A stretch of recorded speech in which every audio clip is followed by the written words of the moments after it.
Bismillahirrahmanirrahim. Assalamualaikum warahmatullahi wabarakatuh. Bapak-bapak, ibu-ibu, mas-mas, mbak-mbak, khususnya adik-adikku sekalian yang dirahmati Allah dimanapun Anda berada. Kembali di IIP Channel bersama saya, IIP Wijayanto. Kali ini kita akan membahas tema malam hari tiba, menghadap ke arah rumah mantan, hadiahkan pahala surat Al-Ikhlas 3 kali untuknya, dan panggil namanya 1 kali. Dia akan nangis-nangis setiap hari sampai dia bisa ketemu kamu. Ya, jadi ya, kita sudah cukup lama ya tidak mengijazahkan sebuah amalan ya. Jadi ini amalan yang dulu ya, masih ya usia 23 tahun tuh. Saya dapatkan dari seorang guru saya begitu ya.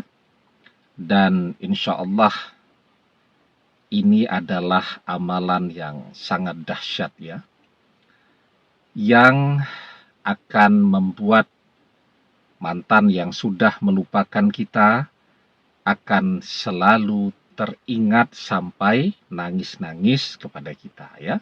Nah, nanti saya ijazahkan ya kepada Anda yang ingin mengamalkannya. Jadi sebelumnya saya jelaskan dulu ya, kenapa kita memilih surat Al-Ikhlas dan kenapa di waktu malam bagaimana cara mengamalkannya. Jadi kita memilih surat Al-Ikhlas karena apa? Karena surat Al-Ikhlas itu setara dengan sepertiga Al-Quran. Ya, di dalam sebuah hadis dijelaskan, Qul huwallahu ahad ta'dilu sulusal Quran. Qul huwallahu ahad, surat Al-Ikhlas itu setara dengan sepertiga Al-Quran. Ya, karena itu pahalanya sangat besar. Kita baca 3 kali. Ya, jadi kalau sepertiga dikali 3 kan sama dengan 1. Ya, kita hadiahkan pahalanya ini kepada mantan ya. Hadiahkan pahalanya ini kepada mantan. Nah, jadi yang bisa menggetarkan, menggoncangkan hati manusia itu adalah dengan bacaan Al-Quran. Ya, seperti halnya misal sahabat Umar bin Khattab ketika melihat adiknya lagi membaca Al-Quran, itu hatinya langsung bergetar.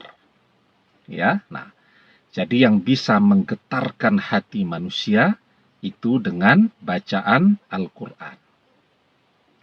Dan kita pilih surat Al-Ikhlas karena sekali membaca surat Al-Ikhlas itu setara dengan membaca sepertiga Al-Quran. Dan kita membacakannya 3 kali.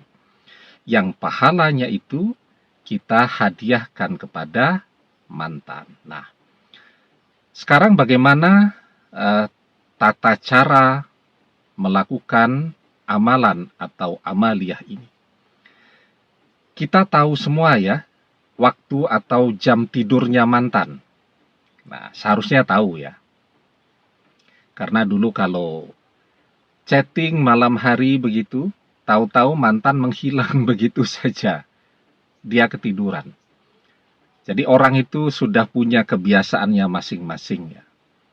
Kalau saya tidak pernah bisa tidur di bawah jam 2 malam. Saya selalu tidurnya di atas jam 2 malam. Nanti bangun sekitar jam 4 atau setengah 4, jadi tidurnya sedikit ya. Tapi saya membiasakan diri tidur siang ya. Jadi biasanya jam-jam 1 atau setengah 2 itu ya. Kalau ada kesempatan selalu saya sempatkan untuk tidur siang. Ya sekitar setengah jam, tidak lama-lama ya. Karena tidur siang itu akan sangat membantu kita ketika kita beribadah di malam hari. Nah, jadi kita tahu mantan biasa tidur jam berapa. Misal mantan ini biasanya tidur jam 9 malam. Jadi itu adalah waktu kita untuk mengerjakan amalan ini ya. Jadi ketika mantan sedang tidur ya. Karena ketika mantan sedang tidur itulah sebuah amalan ya kan umumnya bekerja di alam bawah sadar. Itu akan bekerja lebih cepat daripada ketika dia sedang sadar, sedang berkegiatan, sedang bekerja, sedang ngobrol ya dan seterusnya. Nah, maka ketika tidak ada gangguan ya kepada mantan ini, dia sedang tidur, nah maka pada waktu itulah kita mengerjakan amalannya. Jadi kita sudah tahu mantan biasanya tidur jam 9 malam. Nah, kita misal mengerjakan amalan ini jam 10 malam ya. Jadi kita berikan jeda 1 jam ya, menunggu mantan tidurnya nyenyak dulu. Kemudian yang pertama kali kita lakukan, kita berwudu. Setelah itu mengerjakan sholat sunat taubat 2 rakaat. Kenapa kita memilih sholat sunat taubat ya? Karena memang yang sering membuat amalan itu tidak terkirim karena terlalu banyak energi negatif yang menumpuk di sekeliling kita. Ya, energi negatif itu muncul karena apa? Ya karena dosa-dosa yang kita kerjakan ya. Baik dosa zahiriyah ataupun dosa-dosa hati kita. Nah, itu membuat begitu banyak energi negatif yang menumpuk. Seperti benteng gitu ya, seperti tembok tuh dia. Tambah lama, tambah tebal. Nah, sehingga ketika amalan itu akan kita pancarkan dari diri kita, ya dia membentur tembok itu. Tidak kemana-mana, ya. Begitu ya. Nah, jadi kita bersihkan dulu ya. Selesai kita mengerjakan sholat sunat taubat, kita istighfar dulu ya, 33 kali. Kemudian kita berdoa memohon ampun kepada Allah ya atas segala dosa-dosa kita. Jika sudah selesai, kita keluar rumah. Nah, ini penting nih. Kita mencari tempat yang terbuka. Jadi tidak ditutupi atap. Ya tentu mengerjakan amalannya kalau langitnya sedang cerah malam hari ya. Kalau sedang hujan ya ditunda besok malam begitu ya. Cari tempat di rumah kita itu yang terbuka, tidak tertutup oleh atap. Kemudian, jangan menggunakan sandal ya. Jadi telapak kaki kita langsung menyentuh tanah di rumah kita ya. Di rumah kita saja, tidak usah keluar rumah. Di rumah kita saja. Pertanyaannya kemudian bagaimana kalau rumahnya sudah ketutup sama konblok semua, sudah tidak ada bagian yang asli tanah, sudah disemen semua misalkan. Banyak rumah-rumah zaman sekarang begitu, tidak apa-apa ya. Yang tertutup oleh konblok pun oke. Yang penting kaki kita terbuka. Atau tidak menggunakan sandal ya. Kemudian kita menghadap ke arah rumah mantan. Nah, ini penting juga. Jadi, saya tidak tahu mantan rumahnya di mana. Aduh, itu sulit itu.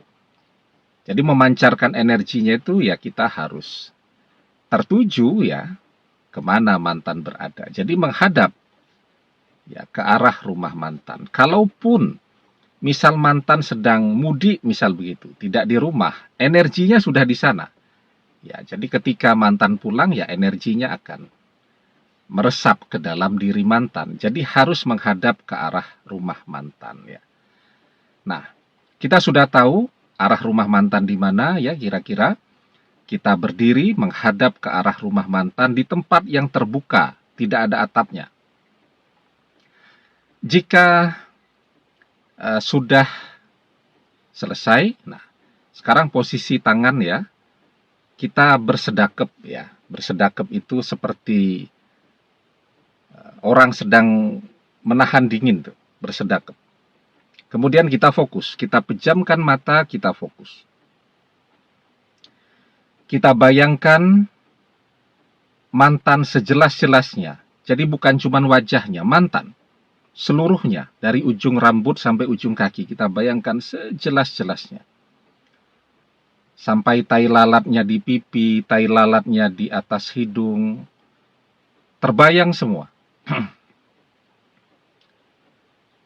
Kalau sudah bisa kita bayangkan sejelas-jelasnya, ya, kalau tidak bisa membayangkannya ya sebelum mengerjakan amalan ya lihat dulu fotonya. Ya. Sekarang kita bayangkan sejelas-jelasnya.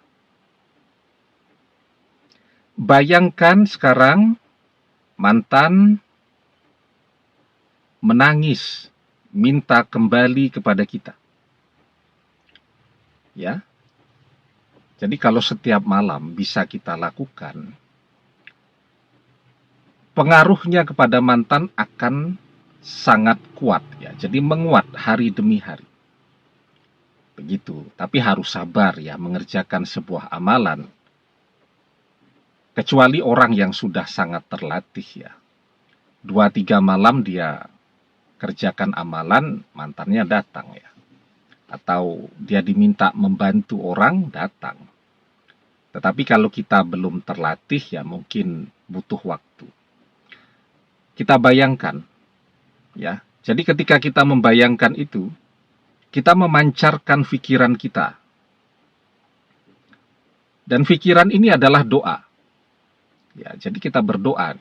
Tapi sekarang dengan pikiran kita fokus. Kita bayangkan mantan nangis-nangis datang kepada kita, minta kembali kepada kita. Jadi fokus saja. Bayangannya satu itu saja. Setiap mau mengerjakan amalan, satu bayangan saja. Jangan hari ini membayangkan dia nangis, besok membayangkan dia dan kita lagi jalan-jalan di mall. Tidak usah. Jadi cukup fokus kepada satu bayangan saja. Kita bayangkan dia datang kepada kita, nangis-nangis dan minta kembali kepada kita. Dia minta kembali sampai kita mendengarkan suaranya dengan sangat jelas. Nah, itu kita pancarkan tuh. Kita sudah menghadap ke arah rumah mantan.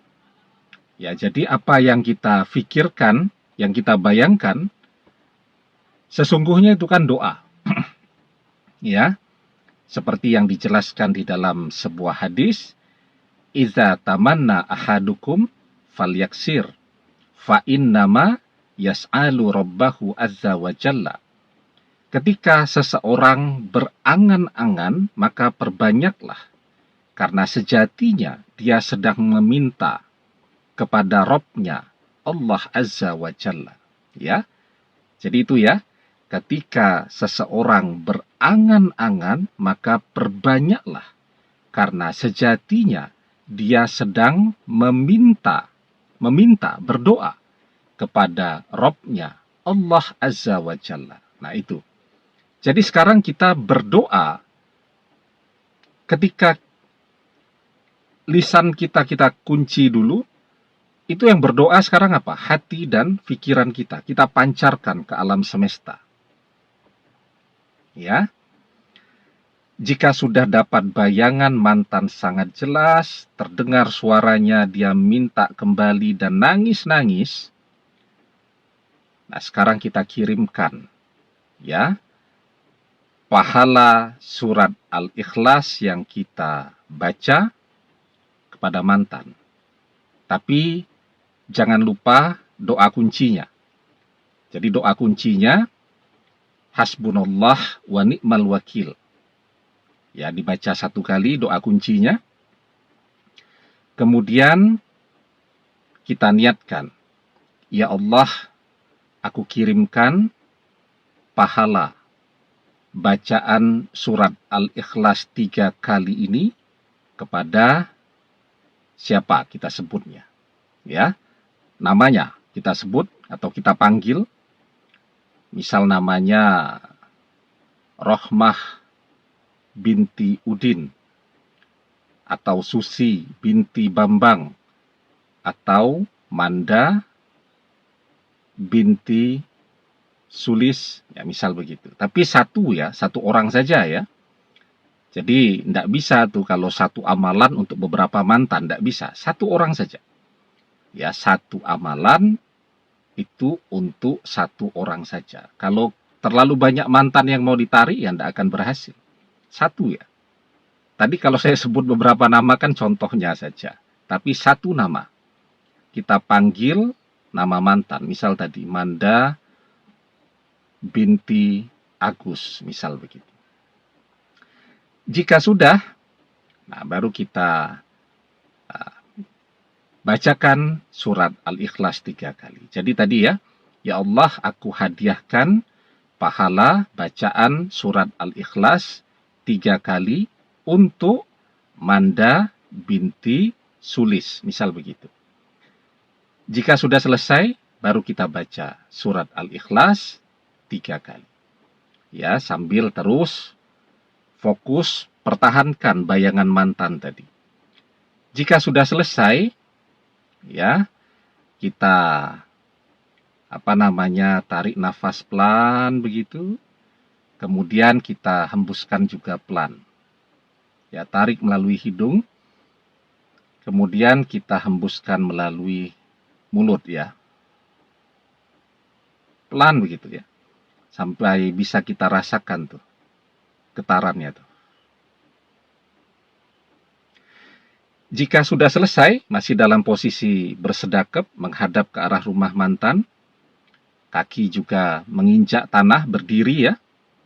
Nah, jika sudah selesai, nah kita masih dalam posisi bersedekap, masih terpejam, nah kita baca sholawat 1 kali.